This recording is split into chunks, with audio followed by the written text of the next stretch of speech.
Hi, this is a quick demo of my 2013 Rickenbacker 330. The previous owner, as you can see, replaced the high gain pickups with toasters, something that I would have done myself.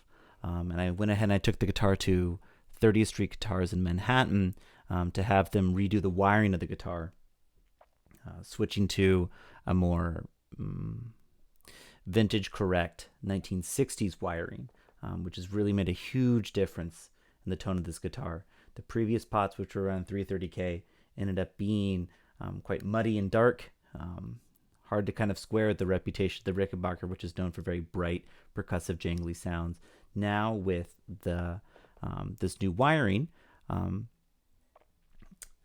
guitar's really opened up. It's everything I've wanted it to be. I'm currently have it strung with flat wound 11s, and so I'm just going to go through the different pickup selections one by one and show you what this guitar is capable of. All right, here we go. We're on the bridge setting right now, tone and volume all the way up.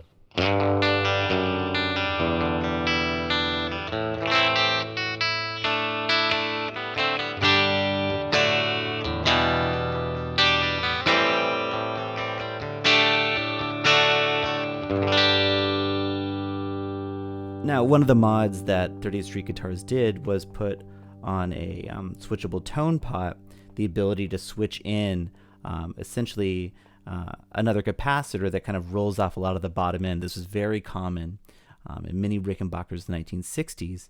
It's a very vintage sound, maybe not apparently a very useful one, but I'll show you context a little bit later where this makes a lot of sense. This is with the bass roll-off engaged.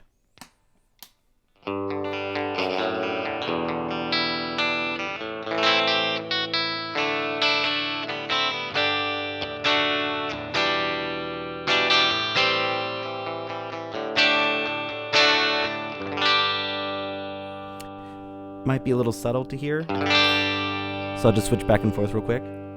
The bass switch on, the bass switch off, bass switch on, bass switch off.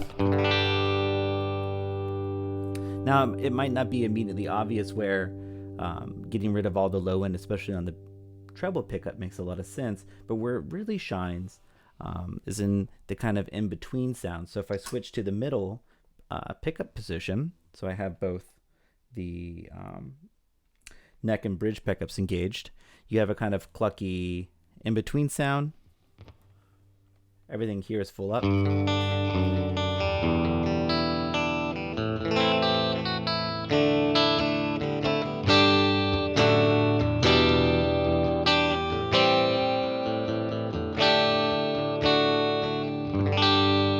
Very beautiful, very rich, kind of mellow, a little melancholy.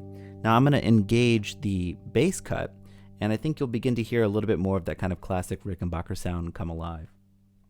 Mind you, I haven't touched the blender pots or anything, so this is just with the bass cut engaged.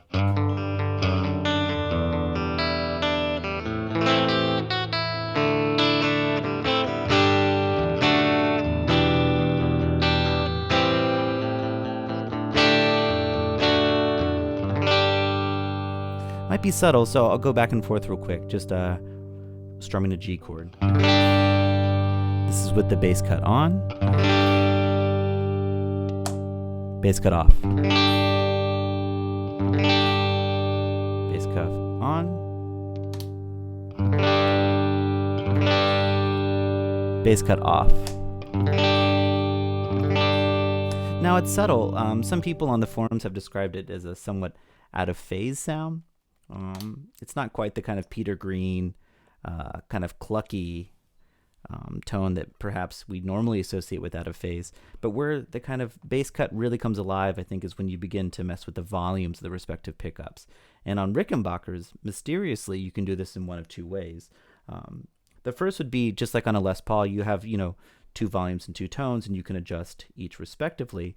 But on Rickenbacker guitars, they also have the kind of mysterious fifth pot. That guy right there. George Harrison kind of famously never thought it did anything.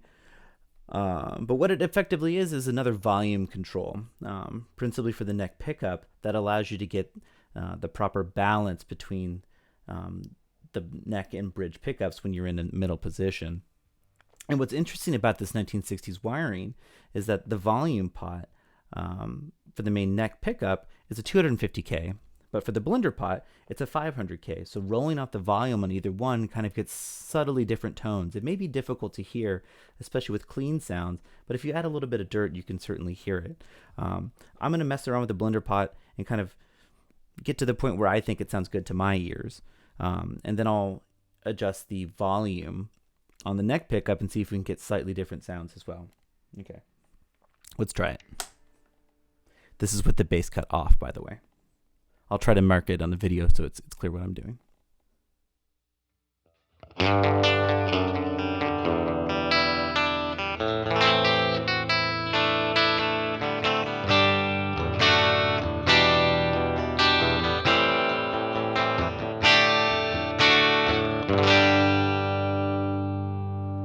Now, if I strum a chord and I mess with the blender pot, you can kind of hear the bass being rolled out a little bit.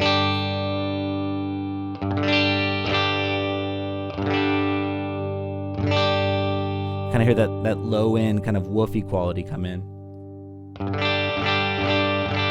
Right there, it sounds really chimey, really excellent.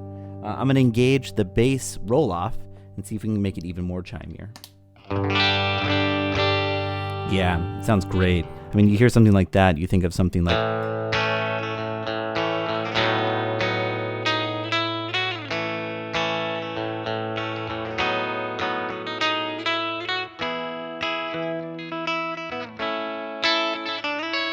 don't even know the song, but Rickenbacker chime for days.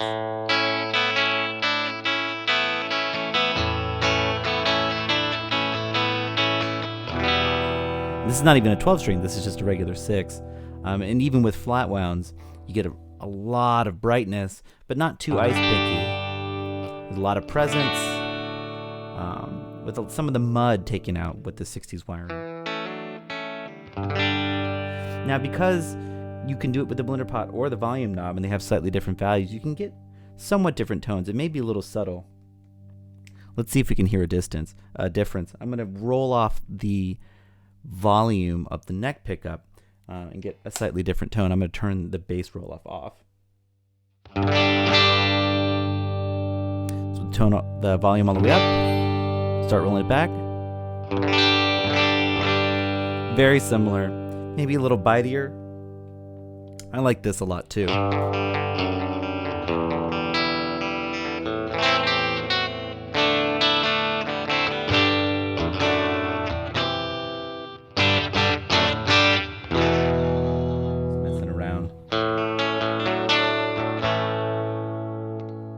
Turn the bass cut on.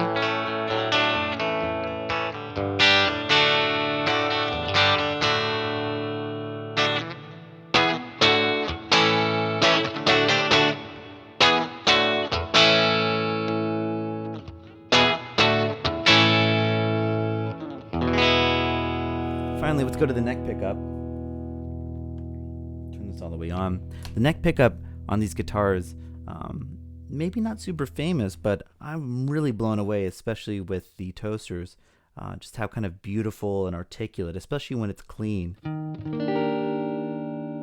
Really beautiful. Very vintage sounding.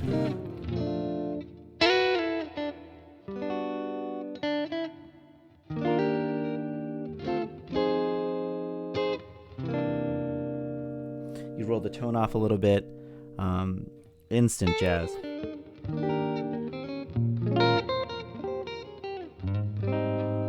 Not a jazz guitarist.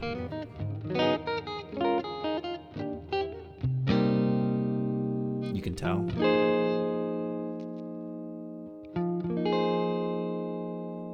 Very beautiful.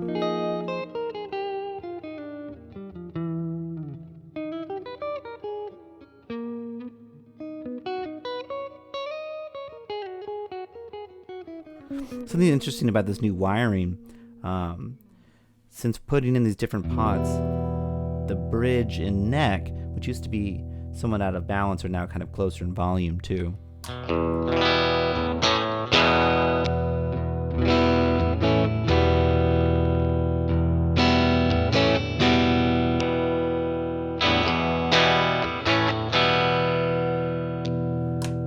Overall, I can't recommend this modification strongly enough.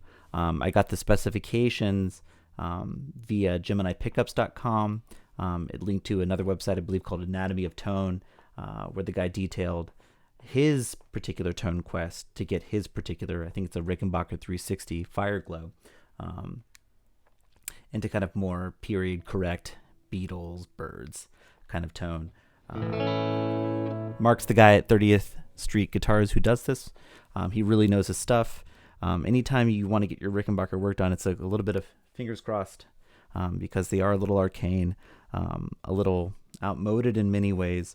But I know for the people who really love these guitars, that's what it's all about, right?